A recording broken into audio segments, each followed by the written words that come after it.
L'objectif opérationnel, utiliser un outil numérique de description sous forme de dessin ou de schéma Sweethome 3D, fait partie d'un ensemble d'objectifs permettant de valider la compétence associée, lire, utiliser et produire, à l'aide d'outils de représentation numérique, des choix de solutions sous forme de dessin ou de schéma, qui elle-même fait partie d'un ensemble de compétences associées qui permettent de valider la compétence finale, exprimer sa pensée à l'aide d'outils de description adaptés, du thème, les objets techniques, les services et les changements induits dans la société.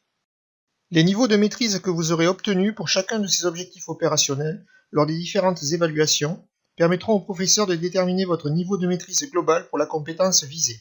Sweethome 3D est un logiciel gratuit de modélisation en 3 dimensions de l'aménagement intérieur d'une habitation, du domaine de l'architecture. L'écran comporte 3 zones essentielles, le plan en 2 dimensions, la vue correspondante en 3 dimensions et la bibliothèque de meubles. Comme pour tout logiciel, on trouve dans la partie haute une barre de menu et une barre d'icônes pour un accès rapide aux fonctions principales. Il permet de produire une vue virtuelle en 3D des solutions choisies pour l'intérieur d'une maison, afin d'offrir une lecture réaliste de ces solutions, pour une utilisation lors des revues de projet permettant de présenter ces solutions sous différentes formes, avant même qu'elles n'existent physiquement. Commençons par la production du dessin d'une solution. Il est conseillé de suivre les étapes suivantes.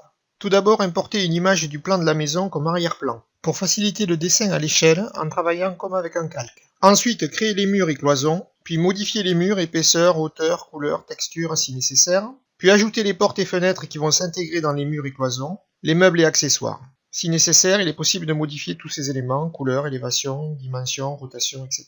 Puis créer les pièces, c'est-à-dire les sols et plafonds. Si nécessaire, il est possible de modifier les sols et plafonds, couleur, texture, ajout de plainte, etc. Enfin, ajouter si nécessaire un étage, et reprendre au début pour tout cet étage. Voyons maintenant la lecture réaliste de la solution modélisée en 3D. Elle peut se faire en vue 3D aérienne sous tous les angles, c'est la vue 3D par défaut, ou en visite virtuelle. Voyons enfin les formes de présentation possibles des solutions modélisées en 3D.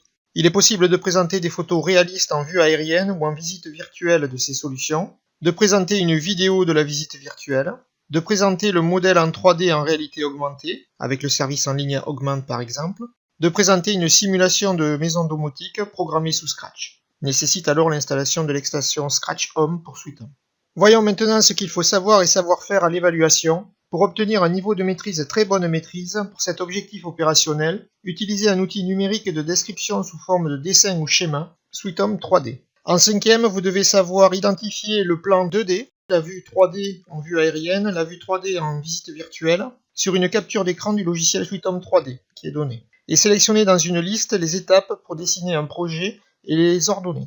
En 4e, en plus de ce qu'il faut savoir et savoir faire pour le niveau 5e, vous devez également savoir identifier les icônes de la barre d'icônes et les options de la barre de menu du logiciel Sweethome 3D qui permettent de réaliser les actions proposées et donner 4 formes de représentation possibles des solutions. En 3e, en plus de ce qu'il faut savoir et savoir faire pour les niveaux 5e et 4e, vous devez également savoir dessiner un projet, une pièce aménagée à reproduire à partir d'un plan par exemple, avec le logiciel Sweethome 3D, faire une visite virtuelle de cette pièce et réaliser une photo réaliste, en vue aérienne et en visite virtuelle.